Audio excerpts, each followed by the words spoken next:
첫 소식입니다. 지난 주말 이란이 인도양 한가운데 있는 미국과 영국의 합동 군사기지를 향해서 탄도미사일을 발사했습니다.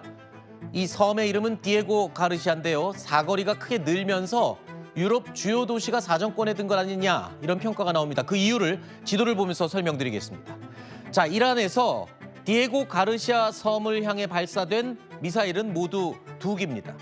먼저 한 개는 날아가다가 격추가 됐고요. 한 개는 비행에 실패해서 바다로 떨어졌습니다. 근데 문제는 이게 날아간 거리입니다. 이 거리가 3,800km 정도가 되는데요. 이 방향을 틀어서 유럽 쪽으로 올려보겠습니다.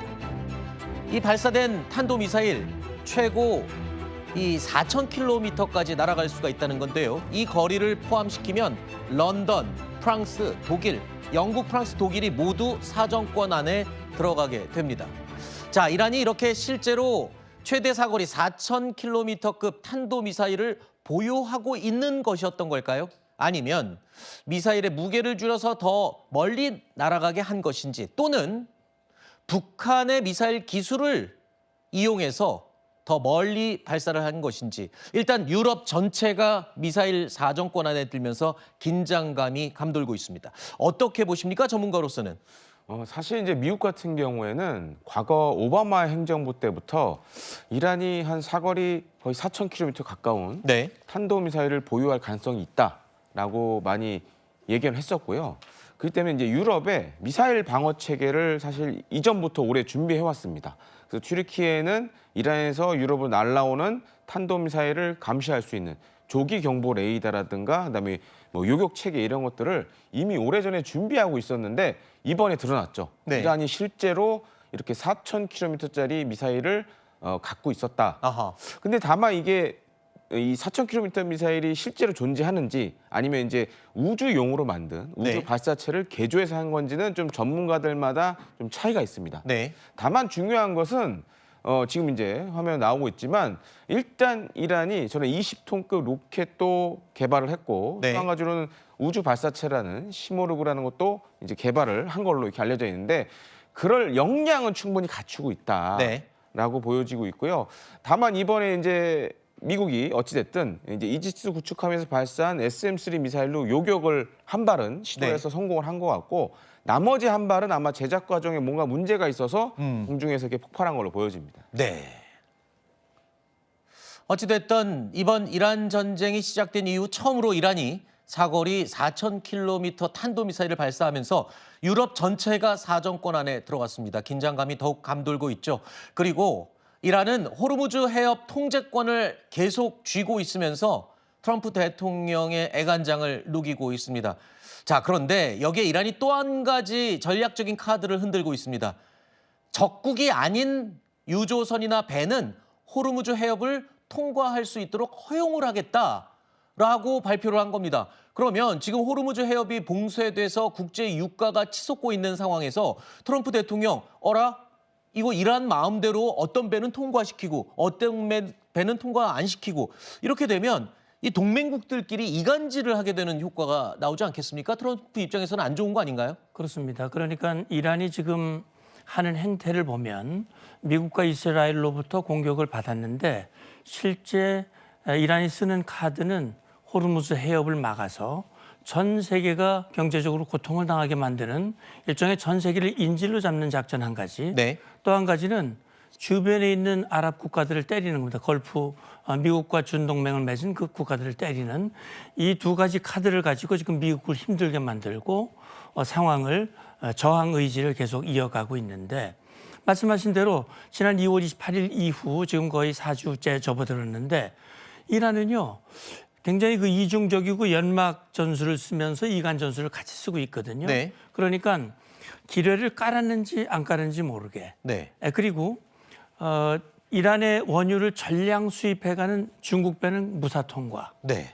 그리고 이란과 개별적으로 접촉을 해서 허락을 받은 튀르키예라든지 네. 인도라든지 네. 이런 선박 통과. 네. 그리고 심지어는 그렇게 얘기하지 않습니까? 뭐 자국 내에 미국, 이스라엘 대사관 추방하면 거긴 통과시켜 줄게. 어허.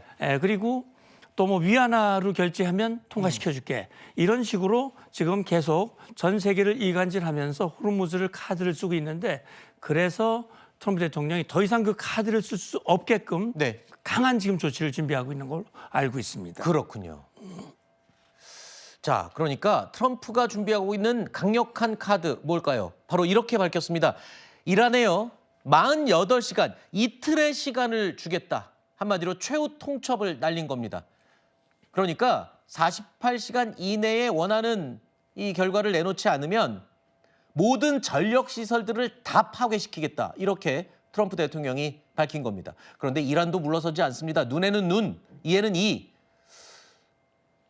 이거 어떻게 보십니까? 이렇게 되면은 진짜로 트럼프 대통령 이란의 발전 시설 다 폭격할 가능성이 있는 건가요, 현실적으로? 일단은 아마 이제 전부 다보다는 좀 상징성이 있는 발전소를 때릴 가능성이 높습니다. 예를 들어서 테헤란과 연관된 네. 그러니까 이란의 수도와 연관된 발전소를 시범적으로 타격할 가능성이 있고요. 네. 만약 이제 이렇게 된다 그러면 이제 이란도 카드가 없는 건 아닙니다. 그러니까 이란 같은 경우에는 지금 잘 보시면 얼마 전에 그 이란이 중동 다른 국가의 천연가스 생산 시설이나 원유 시설 공격했죠. 네. 이제 그 다음으로 얘기를 많이 하는 게 하나가 있습니다. 담수화 시설. 아하.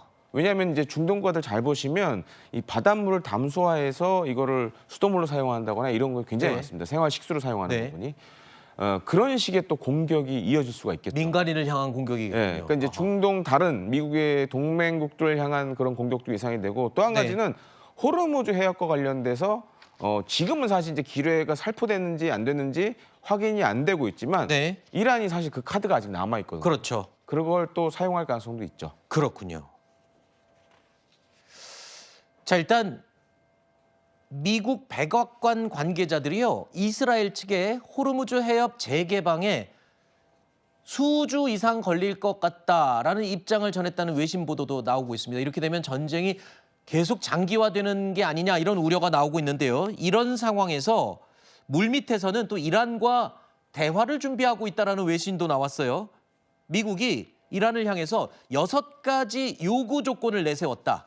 이걸 들어주면 우리 더 이상 너희들 때리지 않을게. 이렇게 준비하고 있다는 보도도 나왔어요. 이것도 가능성이 있는 건가요? 지금쯤이면? 예, 일단 그런 움직임이 군사적인 이 타격 작전, 군사적인 압박과 함께 한편으로는 물밑으로 대화의 문을 열어놓고 일단 이란이 호응할 수 있도록 이렇게 지금 시도를 하고 있는 것으로 보입니다. 네. 그러니까 지금 이런 거죠. 호르무즈 해협을 계속 이란이 이 버티고 봉쇄를 계속 한다면 지금 남은 작전은 지상군의 투입이거든요. 네. 지상군 투입을 위한 움직임이 지금 있습니다. 일본에 있는 해병 원정대를 보냈을 뿐만이 아니라 그 외에 미국 본토에 있는 원정대와 또 특수부대까지 투입하기 위한 그런 준비를 하고 있고 그렇게 된다면 좀 늦어질 가능성이 있는 것이고요. 네. 저는 이렇게 생각을 합니다. 지금 6가지 요구사항을 냈다고 그러거든요. 5년간 미사일 프로그램을 중단해라, 농축 우라늄을 금지해라, 핵시설 해체하라. 이런 것들은 뭐냐면 항복하는 요구는 아니거든요. 그렇죠. 지금 이란 혁명수비대와 이란 지도부는 우리가 적어도 이 전쟁을 진 거는 아니다. 네. 미국이 요청을 해서 우리가 이걸 협상을 했다. 이렇게 함으로써 어떻게 보면 이란 지도부에게도 빠져나갈 아하. 그 여지를 주고 네. 그렇게 해서 원만한 그런 타결을 해나가려고 하는 시도가 네. 함께 이어지고 있다고 생각을 합니다. 그렇군요.